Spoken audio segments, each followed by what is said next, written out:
En política exterior, ¿qué consecuencias puede tener para el país el apoyo del gobierno a Nicolás Maduro y a Daniel Ortega? La respuesta a esa y otras preguntas aquí en 8 en Punto.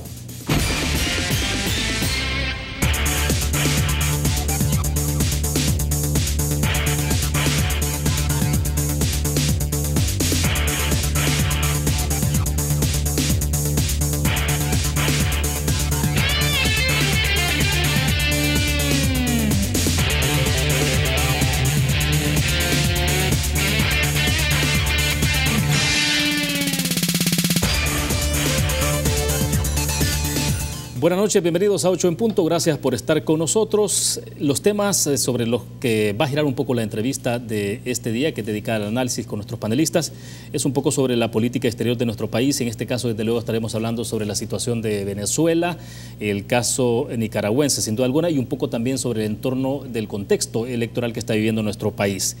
Queremos agradecer esta noche que está con nosotros en nuestros estudios Rafael Lorenzana, analista político, panelista acostumbrado de la semana con nosotros. Doctor, bienvenido. Encantado, cuánto gusto saludarlos a ambos.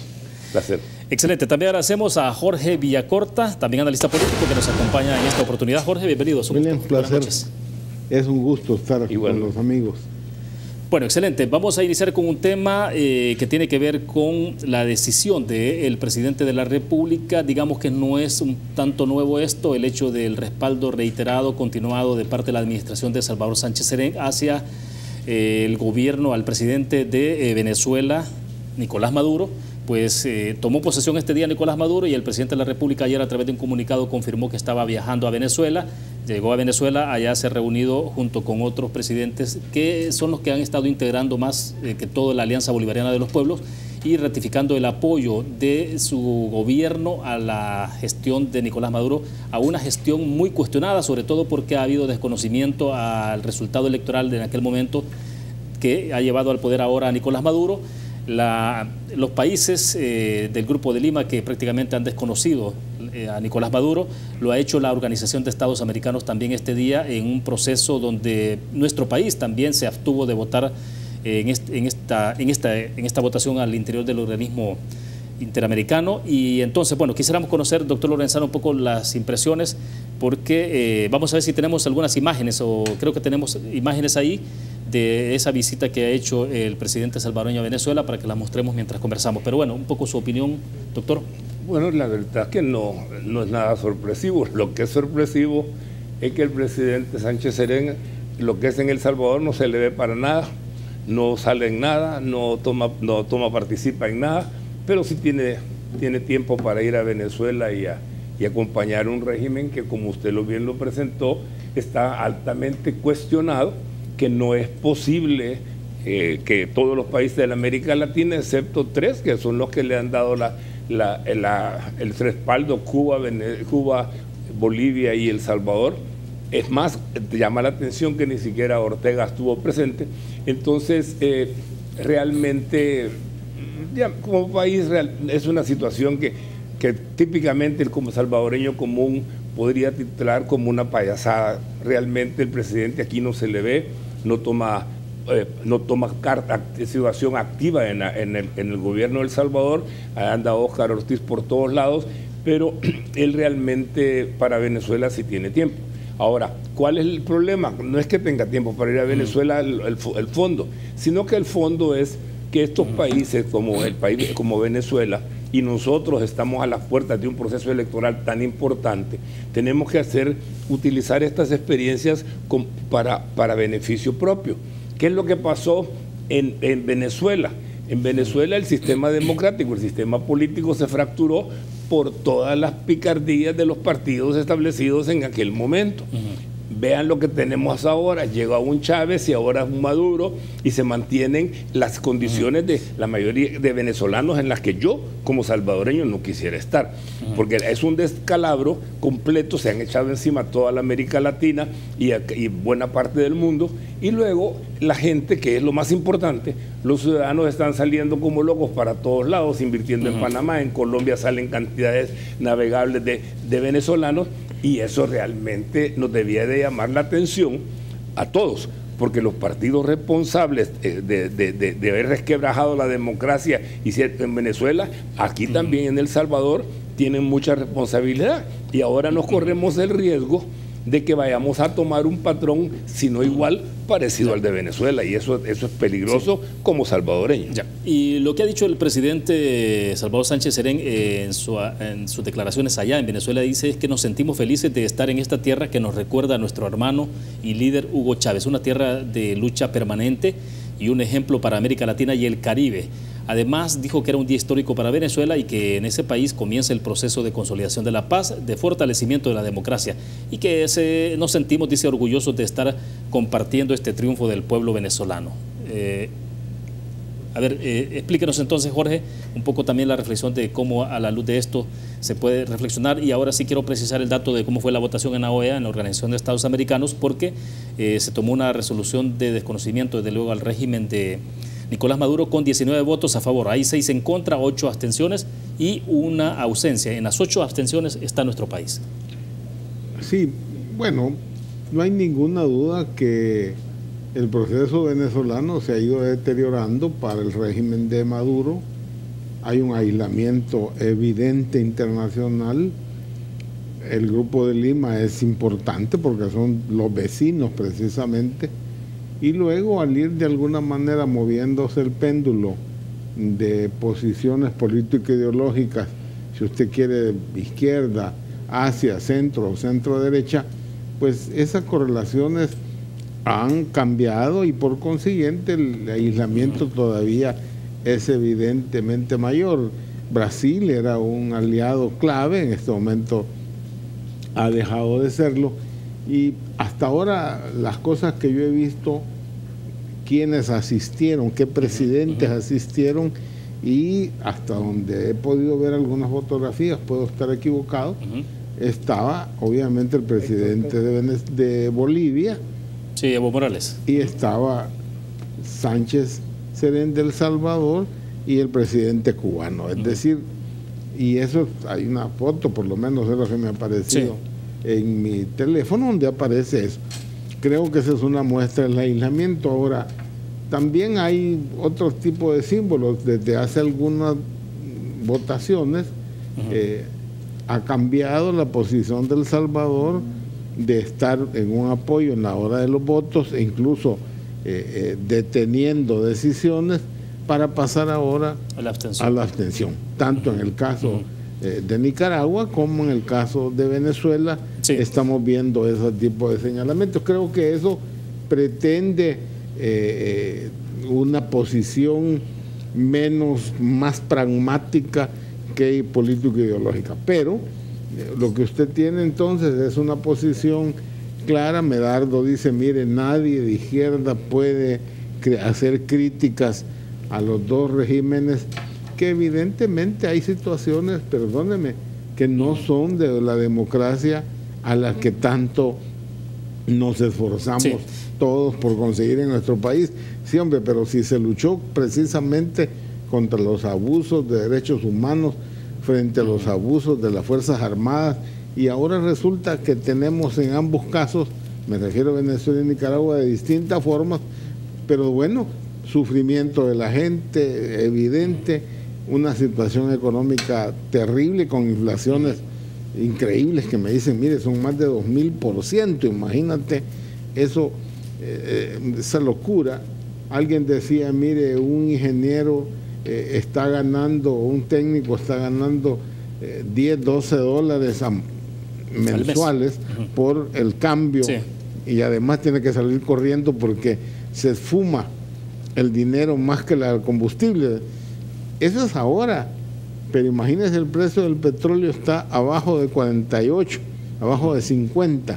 ¿Cómo afecta eso a la economía venezolana ya de por sí?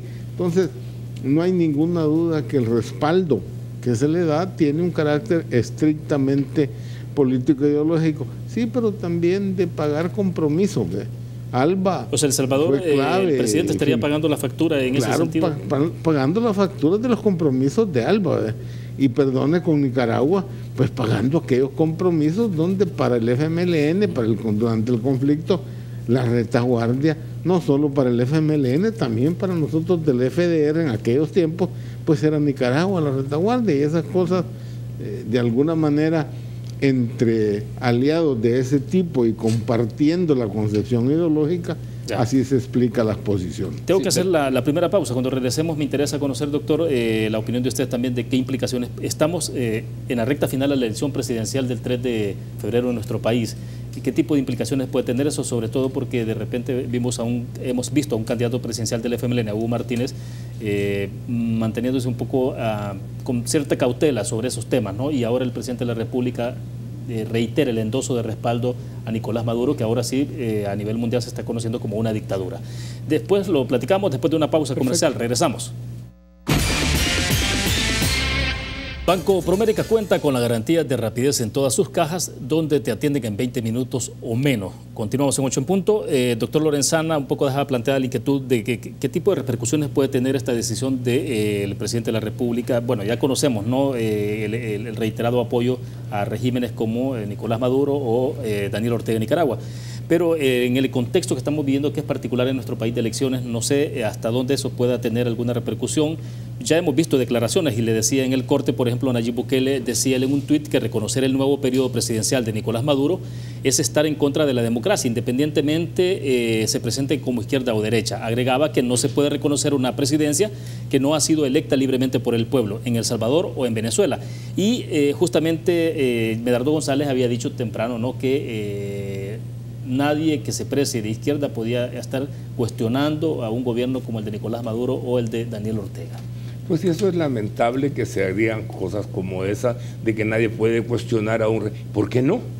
¿Por qué no se va a cuestionar? Porque lo curioso es que nosotros todavía, con una democracia incipiente en El Salvador, todavía tenemos una falsa percepción de las ideologías.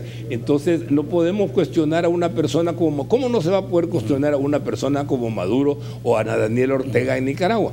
Claro, la gente joven, la gente joven, y quiero con esto tocar algo que tocó Jorge, no se enteraron y no saben, algunos no habían nacido cuando se fue el problema en Centroamérica, cuando se veía el problema en Somoza, en Nicaragua, y cuando el ahora presidente luchaba contra una dictadura que al final fue mucho más benevolente que la que le está llevando a cabo Nicaragua.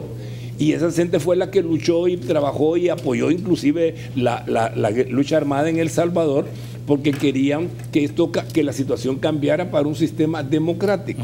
Obviamente, ahora tenemos en la situación, cuando hacemos la relación con El Salvador de lo que pasó en Venezuela, sí, los partidos políticos tradicionales en Venezuela agotaron la democracia, la gente en aquel rechazo a esos planteamientos y a esas acciones de los partidos de aquel tiempo, pues le dieron el apoyo a Hugo Chávez. ¿Ves qué pasó con Hugo Chávez? Luego se sienta con las Fuerzas Armadas y lo demás es historia, que eso ya está más reciente, la conocemos. Pero imagínense ustedes acá, cuando usted me dice hacer la vinculación, ¿cómo no me va a preocupar que el señor ministro de la Defensa haya dado 2 o 3 semanas declaraciones de un posible fraude y que las Fuerzas Armadas que no la puedan involucrar? ¿Quién lo está metiendo en la fiesta? ¿Cuál fraude se ha planeado aquí? Aquí solo puede estar hablando de fraude quienes están inseguros o que están planteando ya, poniendo sus cartas para sembrar aquella incertidumbre por lo que ellos puedan hacer si las cosas no salen como ellos quieran que salgan. Ahora, pero estoy manejándolo con todas las contradicciones posibles. Le pregunto, doctor, porque por ejemplo, cuando se señala al Tribunal Supremo Electoral sin bases, sin fundamentos, también se debilita el sistema. Claro. Pero si el candidato gana una elección presidencial, sería con un tribunal después debilitado. O sea, ¿cómo? Es que ese es el problema que ellos para mí esa es la disyuntiva que ellos tienen y por la que yo creo, viendo lo que trato de ver todos los días en los troles que saben que son miles y miles y miles y las ofensas, etcétera. Lo que yo veo es que se trata tanto de justificar, miren, yo voy a perder, entonces voy a decir que hubo fraude. Y las Fuerzas Armadas salen, miren, no vaya a decir que hubo fraude porque claro que se debilita la institucionalidad. Claro que eso es lo que se trata de hacer. no les importa al final. Y si no vayamos muy lejos, mire lo que pasó en Estados Unidos. Decía, Trump se quejó durante toda la campaña que el sistema estaba rigged, decía, estaba viciado el sistema electoral de Estados Unidos.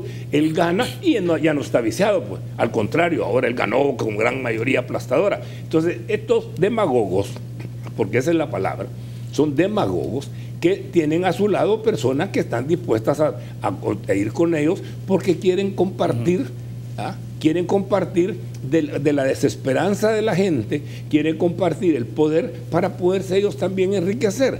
Si no, mire lo que está pasando en Venezuela, Maduro y su familia. Mire lo que está pasando en Ortega en Nicaragua, él y su familia. Veamos lo que nos pasó aquí cuando el cambio y que veníamos, y entre lo que yo me acuso y me pedí disculpas públicamente, entonces voté por Mauricio Funes y mire lo que nos pasó. Entonces, sencillamente, la institucionalidad tiene que fortalecerse. Nosotros los ciudadanos no podemos estar reaccionando con el hígado, porque entonces sí es cierto que han habido problemas en el pasado, y en el pasado antes de Arena ya hubieron otra cantidad de problemas iguales. Por eso se hubo una guerra en este país. Entonces sí, hay que hacer los cambios, pero hay que hacer los cambios inteligentes. Tenemos que buscar la forma de ver las experiencias de los demás. Y de ahora que me venga a decir el presidente de la República que después de todo lo que ha pasado con ellos mismos, con el FMLN, viene a apoyar al régimen de Maduro, por favor, eso no se llama más que cinismo o la vergüenza de la deuda que tienen con Alba Petróleo sin el gobierno venezolano.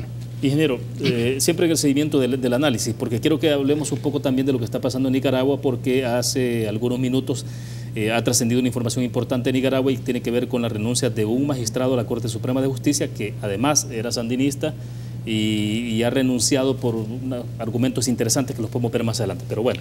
No hay duda que la crisis de Nicaragua va a seguirse profundizando.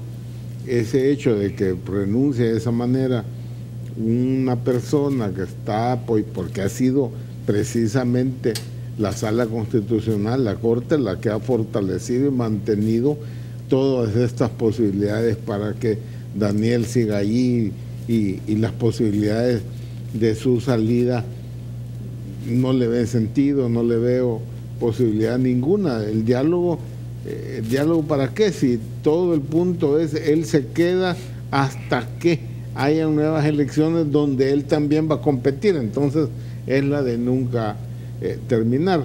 Allí es aquel poder que se gana, no se entrega, ¿verdad? Así como lo conquistado no se entrega. Lo conquistado era no se entrega. La Unión Nacional Obrero Campesina. Aquí lo ganado no se entrega, ¿verdad? Entonces, y bueno, tanto en Venezuela como en Nicaragua, los cambios, pues hombre, perdónenme, por más que la gente esté en la calle, por más que sea eso, mientras el régimen sea sostenido por las Fuerzas Armadas, difícilmente, por no decir imposible, que haya otro. Miren, los golpes de Estado son y se hacen con las Fuerzas Armadas. Eso del golpe suave es un cuento chino. No hay golpe que se pueda hacer si no es porque hay un respaldo de las Fuerzas Armadas. Y todo aquello de la primavera que se dio en el norte de África con Egipto, sí señor, pero porque se partió el ejército y un sector del ejército fue a apoyar a la gente que estaba en la calle. Pero y a propósito, entonces, ¿cómo cae las declaraciones del ministro de la Defensa que hacía referencia también el doctor Lorenzana hace unos minutos? Ahí es donde se generan una serie de especulaciones, ¿verdad? Bueno, este señor entonces, ¿qué está planteando? Pues la gente lo especula y dice, bueno, entonces el señor va a continuar, si es que gana Bukele como ministro de la Defensa, para significar qué y a qué situaciones. Es evidente, como lo dicen las instituciones estas evaluadoras de riesgo, mire, el triunfo del señor Bukele generaría evidentemente una situación conflictiva, porque la gobernabilidad con una asamblea legislativa donde hay 37 diputados con el que ha estado compitiendo, más los otros, con más de 37 si suman los que son de la coalición, ¿qué pasaría en una situación como esa? Pero el punto es que se comienza a especular y se construye una especie de película de terror, ¿verdad? Porque alguien dice, bueno, mire, pero eso implicaría que en un momento determinado las Fuerzas Armadas diera frente a esta crisis provocada por la Asamblea Legislativa. Hombre, la única forma es una especie de autogolpe, ¿verdad? Das un golpe de Estado, mantenés al presidente legítimamente electo y llamás a una constituyente, porque solo así puede haber una constituyente. Si no hay golpe no puede haber constituyente. ¿Pero esa película de terror es película de ficción o puede ser una realidad en un momento determinado o puede irse configurando o no? Para mí, como uno en política debe hacer escenario, ¿ve? Y van desde uno hasta el otro extremo. Eso que he mencionado pudiera ser un escenario totalmente extremo, que incluso, insisto, como una especie de novela de terror, ¿ve?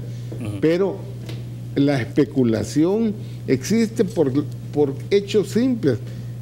Creo que tal como dice el doctor Lorenzana, amigo, hombre, ¿por qué el ministro de la Defensa tiene que salir señalando que si va a haber fraude, no va a haber fraude? Perdóneme, que es un tema que creo que hay que tocar. No veo ningún mecanismo que permita que haya fraude y no veo elementos de juicio mínimos para pensar en que aquí, en esta elección, va a haber fraude. El partido gana, forma parte de toda la estructura de control en el Tribunal Supremo Electoral. En todo, sin ninguna duda.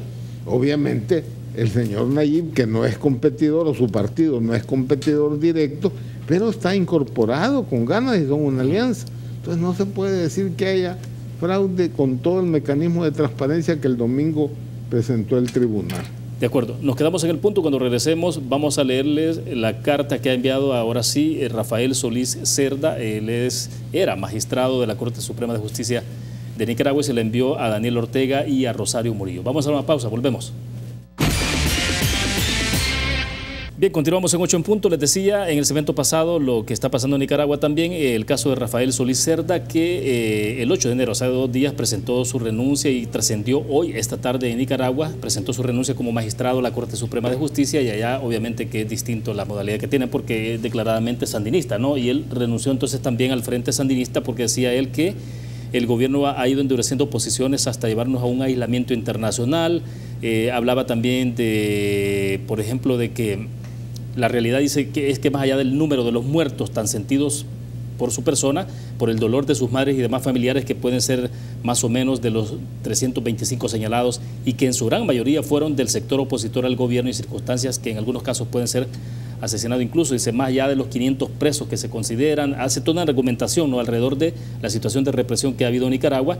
Él decía entonces que se han cometido incluso, hay muchos capturados con acusaciones absurdas sobre delitos que nunca cometieron y que fueron sustituyendo, ustedes dicen, en sus decisiones a todo un poder judicial en su conjunto. Bueno, esto es lo que tenemos como resultado, doctor, de lo que está pasando en Nicaragua, ¿no?, a nivel de Corte Suprema de Justicia. Y siempre me interesa un poco conocer a la luz de lo que pasa en Nicaragua, cómo está la situación de institucionalidad en nuestro país. Bueno, la situación de Nicaragua es lamentable y para los que peinamos canas que sabemos lo que pasó. Jorge sabe quizás mucho mejor que yo lo que pasó en Nicaragua y lo que nosotros en aquel tiempo combatíamos o apoyábamos la lucha contra la dictadura somocista. Ahora no deja de extrañarnos que esta gente y con tanta gente que murió en Nicaragua para poder deshacerse de la dictadura somocista, y venimos a caer en unas personas, con las personas que lucharon contra él, que tienen actitudes ahora mucho más groseras, mucho más dañinas que las que tuvo Somoza contra su población, porque nunca fue al caso el sometimiento que tenía y tan descarado como el que están en este momento los sandinistas, y que de hecho ha sido una forma apoyada por Cuba en primer lugar, fue apoyada luego por Venezuela con Chávez, y que ellos en su momento también, como Jorge lo dijo hace un rato, apoyaban la lucha armada desde Nicaragua para El Salvador. Claro, todos esos vínculos ahí se han quedado algunos, se han quedado los nexos, pero a mí lo que me preocupa en este momento es lo que usted menciona, la institucionalidad. Si nosotros hemos venido poco a poco con todos los defectos que haya tenido El Salvador, pero se ha venido mejorando la democracia paso a paso, un pasito para atrás de vez en cuando, pero tenemos las cosas bien. Ahora me preocupa, por ejemplo, y por eso decía, cuando la institucionalidad se ve amenazada, como cuando el ministro de la Defensa habla sobre las próximas elecciones y habla de un fraude que no tiene razón en este momento de ser, entonces uno no deja de preocuparse. Cuando uno se ve, por ejemplo, un candidato que va a llegar, que puede llegar a la presidencia y que no tiene un respaldo más de 10 o 12 diputados, entonces ¿cómo va a gobernar? Y cuando se ve la gente que anda alrededor de él, a uno le preocupa porque todo esto son cosas que si uno las hace con un poquito de imaginación, si usted quiere, usted las pone en relación con lo que pasaron en estos países, como en el caso de Venezuela y Nicaragua, no deja de preocupar que este país se traten de desacreditar y las instituciones como el Tribunal Supremo Electoral con otros fines. Y de eso yo como salvadoreño tengo derecho a sospechar, aunque se enoje un montón de gente. Porque hay gente que va a decir, no, es que estamos hablando, pues con la misma razón que el ministro de la Defensa habla de un posible fraude y de que no va a intervenir las Fuerzas Armadas, no los vayan a obligar a intervenir, con ese mismo derecho yo especulo de que hay algo detrás que no me parece que los salvadoreños no podemos condonar porque ya hemos pasado muchos sufrimientos para llegar a establecer una democracia. Bueno, y en el contexto del desarrollo de la campaña electoral, Jorge, Medardo González, el coordinador general del FMLN, hoy dio unas declaraciones en torno a cómo se puede ver en perspectiva primera, segunda vuelta en este país, y él decía de que en el caso de una posibilidad de escenarios posibles, se habla ahí de una posible segunda vuelta, cómo se puede ver el FMLN con Nayib Bukele en una segunda vuelta. Entonces él decía que sería prácticamente la muerte del proyecto del FMLN y que eso no puede ser posible, la posible alianza con Nayib Bukele. Yo creo que tiene toda la razón. Sí. Definitivamente, algunos dicen, mire, pero es que en la segunda vuelta el Frente va a llamar a votar por el señor Bukele. Sería una estupidez.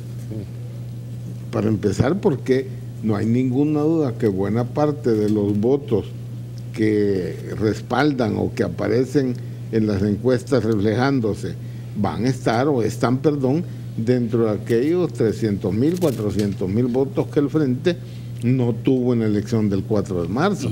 Entonces, venir a plantear que voten por él implica entonces el peligro para el partido FMLN que comience a deteriorarse al grado tal de buscar, no sé parecer, pero pasar entonces a no tener ningún impacto. ¿Usted cree que...? Yo lo que estoy claro, mire, gente como Medardo, Norma, es decir, estas personas que vienen de unas posiciones de izquierda, si algo tienen claro es que lo estratégico, lo histórico es el partido.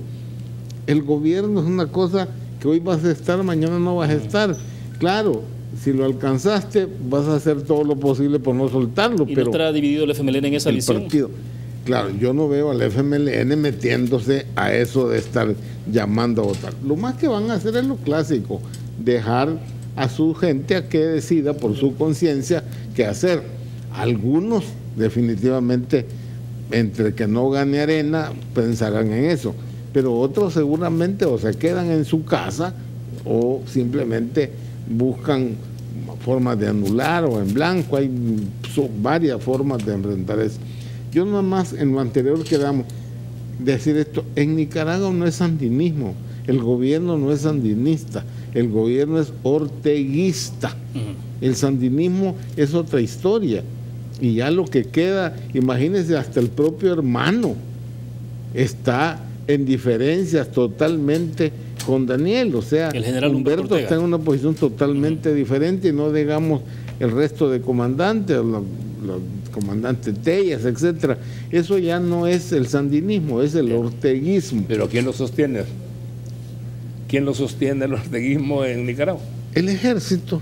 Es que miren, volvemos a la misma tesis. Por eso hablé en aquel momento, no es posible una salida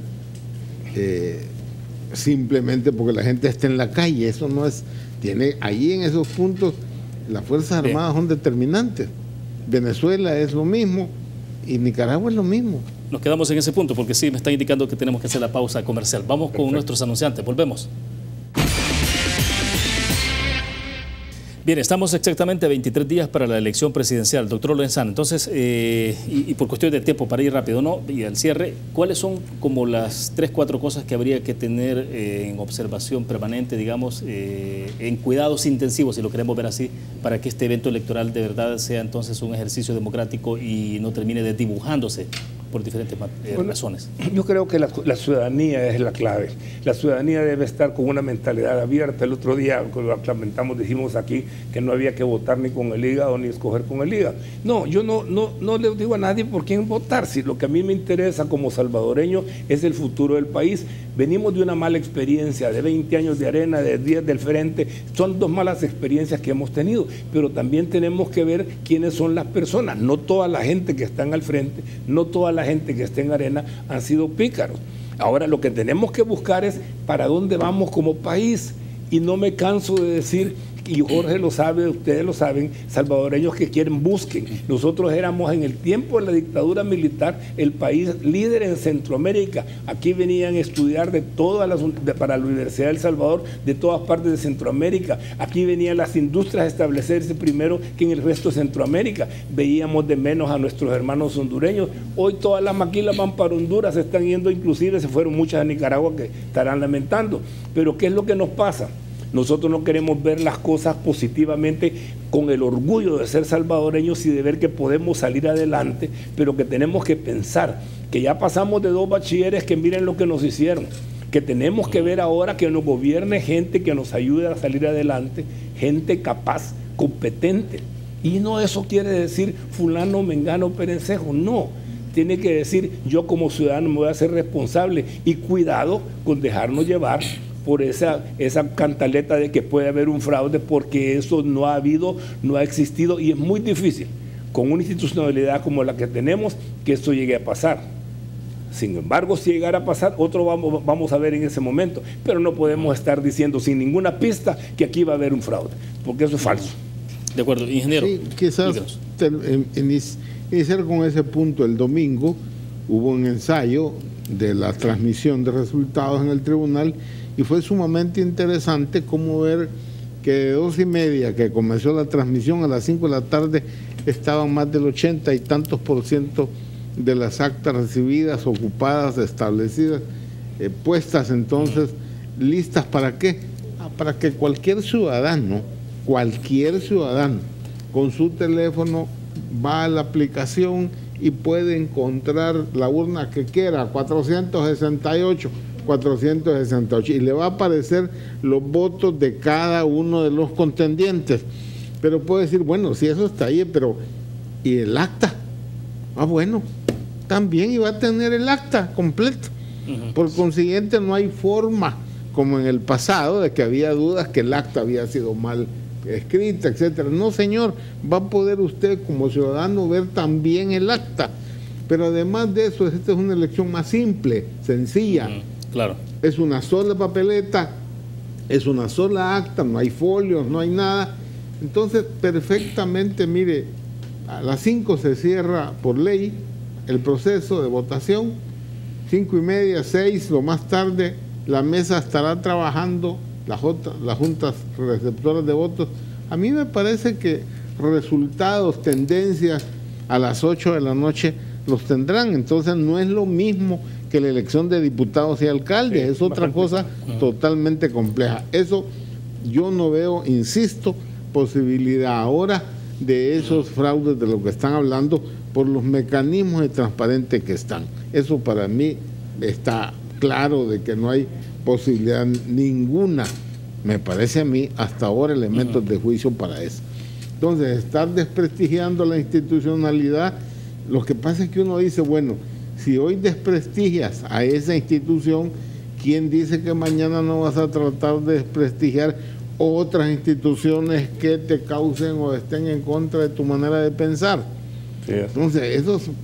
Ahora bien, el resultado electoral del 3, yo creo que lo que está en debate es si ese paradigma en el que los que hemos estado en elecciones decíamos, mire, nadie gana una elección si no está en el terreno, si no tiene presencia, con banderas o lo que sea, pero presencia. Ahora, creo que Nuevas Ideas y el señor Bukele presentan otra. No, se puede ganar una elección sin presencia en el territorio, puro teléfono, sino que a través de los mecanismos electrónicos. Eso es lo que tiene que demostrarse, creo que es lo que está en juego. Sí. Entonces las encuestas sí son importantes, pero esto que acabo de decir, no está claro el resultado, si se rompe ese paradigma y hoy vas a tener a alguien que te gane una presidencia a través de medios electrónicos. De acuerdo, en 2 líneas, porque estamos... Sí, no, yo lo que digo, Jorge, y lo he caracterizado, y no es que lo haga por burlarme, pero para que la gente entienda, no estamos comprando pasta de dientes ni jabón, estamos buscando a la persona que nos sea nuestro líder y tenemos que nos vea a los ojos, que nos diga lo que nos plantea que va a hacer, hombre. Porque ya no podemos nosotros estar creyendo en eslogan y sencillamente un anuncio como eso. Tenemos que tener un mejor contacto con la persona y saber para dónde quiere llevar nuestro país. Y así apoyamos. Pero, o sea, de otra manera. Pero bueno, entonces eso es lo que estaremos pendientes de ver qué ocurre finalmente, no es el 3 y si tendremos segunda vuelta o no. Se nos ha ido el tiempo. Gracias, doctor Lorenzana, por compartir con nosotros todos los jueves. Estar con usted. Ingeniero de Corta, un placer, muy amable. Es un gran gusto. Bueno, perfecto. Gracias a ustedes que estuvieron con nosotros en 8 en punto. Les invitamos a que se queden con el Gráfico TV. Buenas noches.